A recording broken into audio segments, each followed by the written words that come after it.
Bienvenidos pues ya a la lectura del texto que nos ofrece ya el manual de la sinodalidad, Evangelio de la Sinodalidad, Evangelio según San Lucas. Pensando, como ya en el anterior programa, les invité a que hicieran lectura del texto. Espero que lo hayan hecho. Estamos en el texto de Lucas 4, 16 al 30. Dice el texto bíblico, tomado aquí del texto de la sinodalidad, fue a Nazaret donde se había criado y según su costumbre entró un sábado en la sinagoga y se puso en pie para hacer la lectura. Le entregaron el volumen de Isaías, el profeta, y al desarrollarlo encontró el texto donde estaba escrito: El Espíritu del Señor está sobre mí, porque me ha ungido para anunciar la buena noticia a los pobres, me ha enviado a proclamar la libertad a los cautivos y la vista a los ciegos, a dejar en libertad a los oprimidos y a proclamar el año de gracia del Señor. Cuando enrolló el volumen, lo entregó al ayudante y se sentó. Todos en la sinagoga lo miraban con atención y comenzó a decirles: esta lectura que acaban de oír se ha cumplido hoy. Todos se mostraban de acuerdo con esto y estaban asombrados por las palabras favorables que él les decía. Pero se preguntaban: ¿acaso no es este el hijo de José? Y les contestó: con seguridad ustedes me dirán este refrán: médico, sánate a ti mismo. Tienes que hacer aquí en tu propia tierra las mismas cosas que oímos que hiciste en Cafarnaúm. Y continuó: les aseguro que ningún profeta es aceptado en su propia tierra. En tiempos de Elías había muchas viudas en Israel cuando dejó de llover durante 3 años y medio y todo el país sufrió hambre. Pero el profeta Elías no fue enviado a ninguna de ellas, sino a una mujer viuda de Sarepta en la región de Sidón. Y en tiempos del profeta Eliseo había muchos leprosos en Israel, y ninguno de ellos fue purificado, sino Naamán el sirio. Cuando oyeron esto, todos los que estaban en la sinagoga se indignaron. Levantándose, lo sacaron fuera de la ciudad y lo llevaron hasta la parte más alta de una montaña sobre la que estaba edificada su ciudad, con intención de despeñarlo. Pero él, pasando en medio de ellos, se fue. Hasta aquí el texto de Lucas 4, 16 al 30. Tratemos de acercarnos al texto visualizando un poquito lo que ha significado este momento de la historia de la vida de Jesús en Nazaret. Imaginamos a Jesús entrando. Vamos a un poquito a organizar la actividad que había en aquella sinagoga. Primero decir pues que las sinagogas son, primero fueron en casas, luego se organizaron ya una especie de templos pequeños, pero esto se origina en Babilonia. Fueron al exilio en Babilonia entre los años 597 y 587, 10 años que dura el traslado. En Babilonia, ya no tienen templo y por lo tanto se reúnen en alguna casa para escuchar las palabras de Dios. Es ahí donde va surgiendo esta experiencia de reunirse como comunidad y le llaman sinagoga. Pero cuando regresaron del exilio continuó la práctica, dado que la reconstrucción del templo llevó muchos años. Y luego siguió así la práctica de reunirse en los pueblos en pequeños templos, diríamos hoy, para escuchar la palabra, para celebrar la palabra. Y oímos ahora que Jesús en Nazaret, pues ahí es la sinagoga del lugar, y en esta sinagoga se va a realizar pues la lectura de los textos bíblicos. En aquellas reuniones que había, bueno, se reunían, hacían oraciones, venía la lectura del texto principal, lo hacía un maestro de la ley, un rabino. Él leía una parte de la Torá, es decir, alguna parte del Génesis o del Éxodo, o del Levítico, de Números, de Deuteronomio, un trozo de esos 5 libros. Y el maestro, el rabino, explicaba. Era, diríamos, lo más importante de la reunión sinagogal. Pero como la reunión tardaba desde las, pongamos, 8 de la mañana hasta las 6 de la tarde, entonces era necesario también leer textos de los otros escritos. Y las copias que tenían pues en los pueblos, pues era alguna copia de algún profeta. Y en el caso que nos ocupa, dice que un laico, ¿verdad?, pidió el rollo de Isaías. Y leyó este capítulo 61, leyó esta perícopa. Eso lo hizo Jesús. Él se levantó de dentro de la comunidad, tomó el rollo, comenzó a leer, pero viene ahora la novedad. Resulta que él dice, bueno, esta escritura se cumple hoy. Y entonces nos llama la atención, porque el Evangelio del Camino ha planteado desde los primeros capítulos varias cosas. En la introducción nos ha planteado que María, la madre del Señor, cuando ella quedó esperando, porque el ángel le dijo que sería la madre del Hijo de Dios, ella se puso en camino. Ya uno lo ve ahí en el versículo 38 del capítulo 1, que la Virgen Santísima va en camino. ¿A dónde? A encontrarse con su prima Isabel y naturalmente Zacarías el sacerdote. Por eso va en camino. Jesús también ha ido en camino. Y ahora es en Nazaret donde se va a encontrar con su gente. Él ha estado en otros lugares. Y en los otros lugares pues ha realizado milagros, ha proclamado la palabra, pero ahora su gente lo quiere oír. El evangelista San Lucas toma el texto de Isaías 61 porque a su parecer será el programa de Jesús. Cuando hablamos de programa, es que lo que ahí dice el texto de Isaías, Él lo pondrá en práctica. De ahí la importancia que tiene el haber leído el texto, de decirle a la gente que esa palabra tiene cumplimiento precisamente en ese instante, porque cada vez que Jesús vaya a algún lugar, pondrá en práctica algunos de estos versículos que hoy enuncia y que pronto serán fruto de reflexión y de realización en medio de la comunidad en Galilea. En Nazaret Jesús interpreta pues su propia historia y se dispone a afrontar su destino.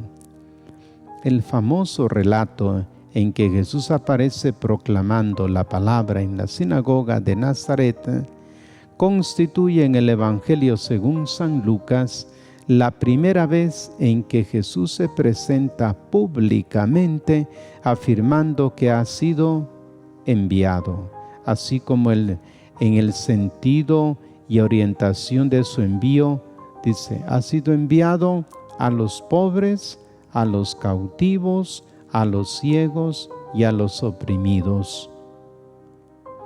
Lo hace mediante una lectura viva, conectada con el presente e interpretada de una forma original y creativa.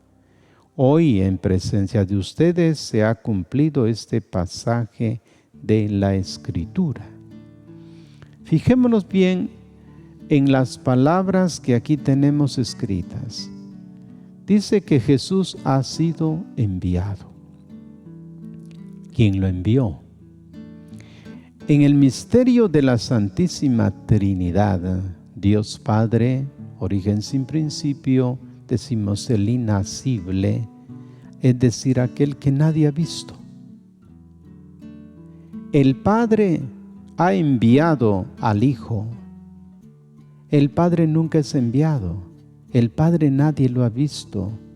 Pero sí, el Padre ha enviado a la segunda persona de la Santísima Trinidad, que es su propio Hijo. Y ahora será anunciado que será el otro enviado, porque el Hijo es enviado, y en el retorno al Padre, el Padre y el Hijo envían el don del Espíritu Santo. Esta misión realizada por el Hijo e impulsada por el Espíritu Santo es lo que plantea hoy el Evangelio. Cómo el misterio de la Santísima Trinidad hace posible su cercanía por el envío del Hijo, por el envío del don del Espíritu Santo.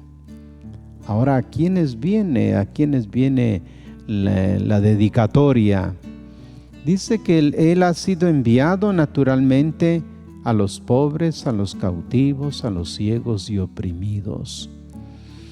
En el mundo judío, en los tiempos que Él vivió, particularmente en la Galilea, los pobres eran, diríamos, tipificados como aquellos que estaban castigados por Dios. Porque según la mentalidad, el que tenía riquezas era aquel que había sido escogido por Dios, mientras que los pobres algún pecado grave habían cometido y por eso vivían en esta situación de pobreza. Pero el texto es bastante curioso, porque Isaías 61 solo tiene 66 capítulos, pero se trata del capítulo 56 y siguientes, el trito Isaías, que va a plantear el retorno del exilio. Y vale pues la pena recordar, porque así es, que cuando regresaron del exilio los judíos, el llamado fue a los pobres. ¿Y por qué a los pobres? En Babilonia estaban pues todos los judíos, pero algunos ya habían hecho fortuna en Babilonia.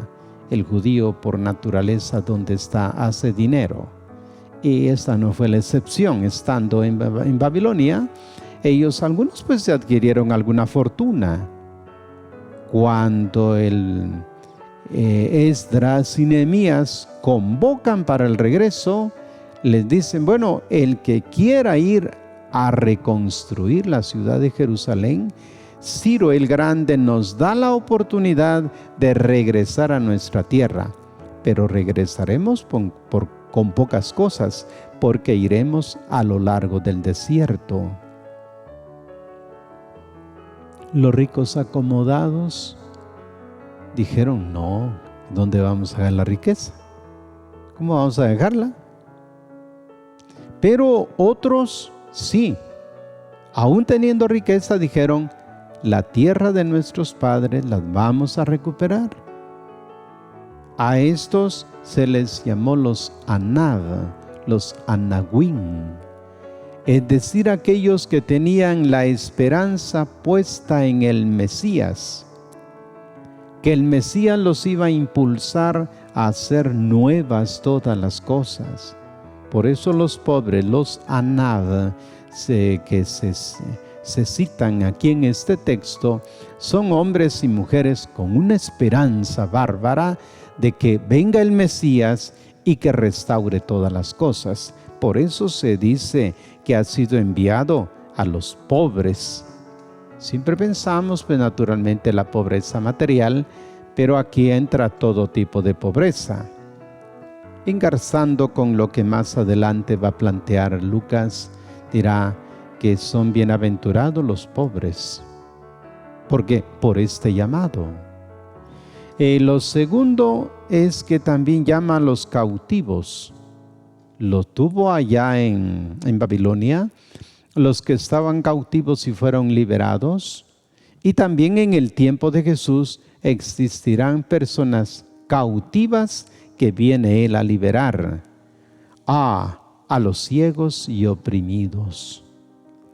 Los ciegos también, ¿verdad? Ustedes saben que para los judíos el que padecía de una enfermedad incurable se consideraba que había caído el peso de la justicia de Dios y que los había castigado. Basta un ejemplo. En el capítulo 9 de San Juan aparece un ciego de nacimiento y los mismos discípulos le preguntan: mira, cuando ven al ciego, ¿quién pecó? ¿Él o sus padres? Y dice Jesús: pues no, ni él ni sus padres. Entonces ha venido precisamente por aquellos que están ciegos y están oprimidos. Ven entonces por qué el destinatario de la llegada del Mesías es para aquellos que lo están esperando, los que van a relativizar su riqueza, los que van a trabajar con Él. También los que están cautivos los va a liberar. Y a los pobres y oprimidos, digo a los ciegos y oprimidos, les dará el don de la vista. Este es el proyecto de Jesús. Ahora bien, pues uno puede decir: ¿y eso qué? ¿Era solo para ellos o es para nosotros? Pues uno se da cuenta que es para uno. Porque nosotros también, el Señor nos llama a relativizar los bienes materiales, a engrosar las filas de los seguidores para hacer el bien. Como Jesús pasó haciendo el bien, también tú y yo estamos llamados a hacerlo. De ahí la importancia del conocimiento de la persona de Cristo, que siendo rico, nos dirá San Pablo en 2 Corintios capítulo 8, hablará de esta pobreza, que Jesús ciertamente tuvo sus bienes, pero los puso al servicio de la comunidad. Bien, entonces nosotros tenemos la oportunidad de servirle al Señor con los bienes, pero también con el ofrecimiento de la inteligencia y la voluntad para realizar su proyecto. Pero sigamos leyendo el texto. Lo hace mediante una lectura viva, conectada con el presente e interpretada de una forma original y creativa. Hoy, en presencia de ustedes, se ha cumplido el pasaje de la Escritura.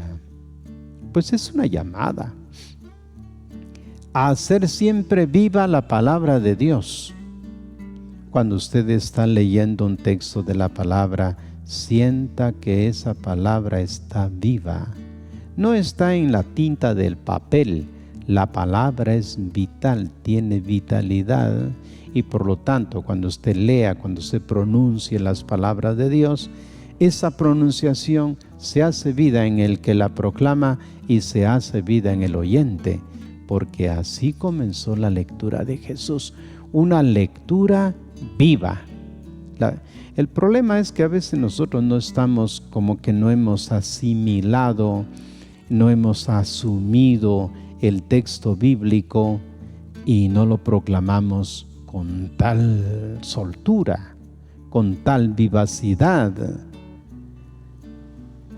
El texto nos invita entonces a ver en estas palabras de Dios cómo tienen su cumplimiento.